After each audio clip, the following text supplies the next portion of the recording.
Ритуальные изнасилования детей в синагогах и на кладбищах. В Кнессете представили свидетельство кошмара. Новые свидетельства о ритуальном сексуальном насилии над детьми звучали сегодня в Кнессете на совместном заседании парламентских комитетов по вопросам статуса женщин и делам молодежи. На слушаниях выступили женщины, которые в детстве стали жертвами подобных преступлений. Одна из них, выступавшая под именем Ша, рассказала, что подвергалась систематическому ритуальному насилию с 5 до 9 лет. «Я преодолеваю один из самых строгих запретов, который мне внушали в детстве, нельзя рассказывать. Но я чувствую, что поступаю правильно, потому что сейчас есть дети, которые страдают, и, возможно, их можно спасти», — заявила она. Ша рассказала, что в этих ритуалах участвовали религиозные лидеры и педагоги. Кажется, не было места, которое религиозные извращенцы не использовали для своих преступлений. Все это происходило в синагогах, на кладбищах, в лесу и школах. В ритуалах участвовали и другие дети, я хорошо помню крики страха и боли других детей рядом со мной. Мне постоянно повторяли, что я родилась плохой, что меня нужно исправить, иначе миру грозит опасность.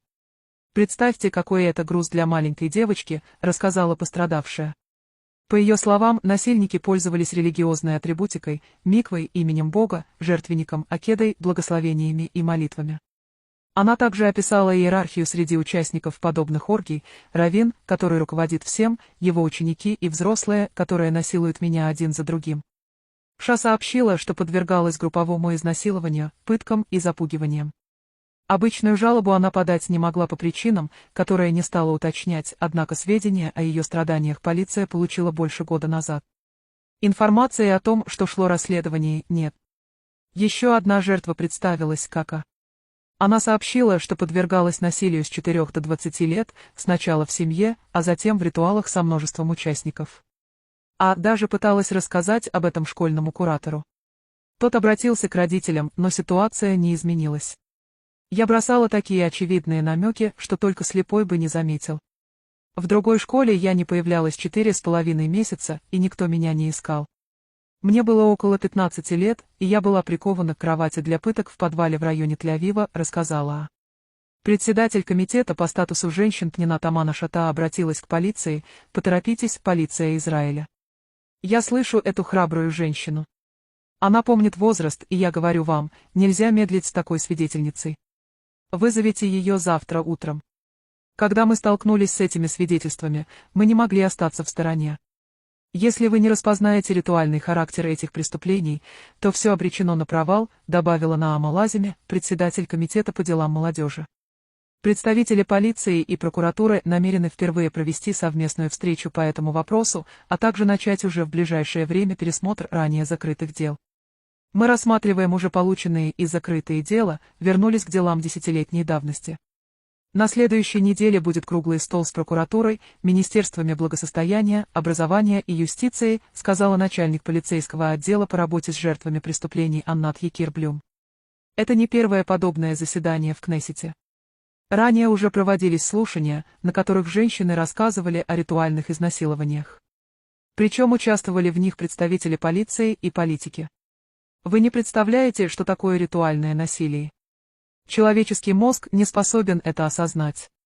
Вы не можете представить, что значит программировать 3-летнюю девочку с помощью изнасилования и садизма, чтобы потом делать с ней все, что угодно, и никто об этом не знал. Меня переправляли с одного ритуала на другой по всей стране, голые мужчины стояли в кругу, заявила на предыдущем заседании Еэль Шитрит, одна из жертв. https://twitter.com/i/status/1949465894528201058. בסיפור המזעזע הזה. הייתי ילדה קטנה, בערך בת 5 כשזה התחיל, ונפגעתי במשך 4 שנים לפחות, בפגיעה אלימה בצורה בלתי נסבלת. הרבה פעמים אני שואלת את עצמי איך יכול להיות שיצאתי מזה בחיים, כי רמת האלימות בהחלט הייתה יכולה לגרום לזה שלא. אלימות פיזית, מינית ונפשית. הפגיעות היו מאורגנות, קבוצתיות, עם מאפיינים דתיים רבים, היו שותפים להן אנשי חינוך, מנהיגים דתיים. הם התרחשו במקומות שונים, כמו חדר סגור, יער, בית כנסת, בית קברות וגם בבית ספר. בת כמה היית? בין גיל 5 ל-9 בערך. משרד החינוך. ואת זוכרת, בגיל 9 בטח זוכרים. אפשר לשאול אם זה חינוך ממלכתי דתי או... לא, אני לא רוצה לשאול את זה רגע. נחכה, ניתן לה להגיד. אם היא תהיה מוכנה להגיד. כן, זה ברור. רגע, בוא ניתן לה, היא בעדות. בפגיעות רבות היו ילדים וילדות נוספים. אני יכולה עדיין לשמוע בתוך הראש שלי את צעקות הכאב והפחד של הילדים והילדות שנפגעו לידי. הם ידעו איך להפעיל את המניפולציות הנכונות, מה יגרום לילדה קטנה לעשות כל מה שאומרו לה. תמיד הקפידו לחזור ולהגיד שאני הרעה, שנולדתי מקולקלת וזו הדרך לתקן אותי. שאם לא יתקנו העולם ייפגע. תנסו לדמיין כמה משקל על כתפיים של ילדה כל כך קטנה. הם השתמשו בסמלים דתיים רבים כמו שם השם, מקווה, מזבח, עקדה, ברכות ותפילה. ההיררכיה ביניהם הייתה ברורה. הרב שמוביל ומנהל את העניינים, העוזרים שלו וסדר הפוגרים שאונסים אותי אחד אחרי השני. הם השתמשו בכל דרך להשפיל ולהפחיד, תמיד בלי בגדים, קושרים בכל דרך וזווית אפשרית, משתמשים בשוט ושוקר חשמלי, אונסים בדרכים שונות ומשונות, מאיימים מה יקרה אם יבכה תוך כדי הפגיעה והאונס ומה יקרה אם אחשוב לספר, משתמשים בחומרים מטשטשים, באיומים על עונשים אלימים אם לא אסכים לעשות מה שאומרים לי, ומצלמים את הפגיעות. זה תיאור מאוד כללי, וכמה דקות לא יכולות להכיל את גודל הסיפור, את חומרת הפגיעה והעוצמה שלה. אני העברתי את העדות שלי לנעמה, שהעבירה אותה למשטרה לפני כבר יותר משנה.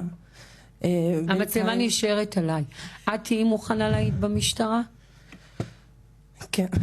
אני רוצה לומר משטרת ישראל. יש סיבות ספציפיות שקשורות לסיפור ולרקע שלי, שבגללם לא היה רלוונטי להגיש תלונה רגילה. אני לא רוצה לפרט כי אני לא רוצה לחשוף את עצמי, אבל בצורה דרך נעמה שקיבלה את כל הסיפור שלי והעבירה אותו הלאה, זה דרך שכן יכולה להיות.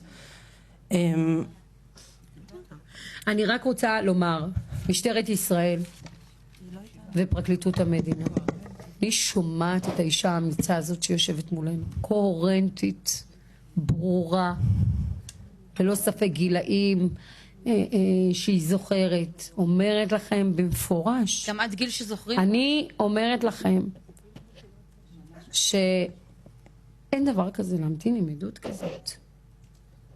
זאת אומרת, היום הייתי מזמינה אותה. גם אין דבר כזה לא להזמין היום, מחר בבוקר. לעדות את מי שהיא יודעת לנקוב בשמו.